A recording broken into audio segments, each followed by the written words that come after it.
How's it going, everyone? In today's video, I'll show you on how you can easily reset your R36S console.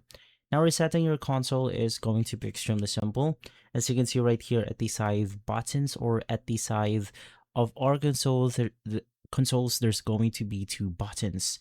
Now, just a close up, it will look something like this after holding it or after owning the device itself. Basically, we have the power button right here, which will then look something like this with the power icon. And below that, we have another button. So this is going to be the reset button.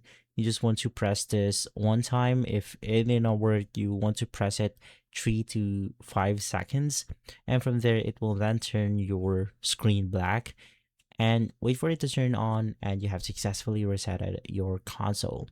And so guys, if this video has been helpful, leave a like, subscribe, and follow us for more videos like this.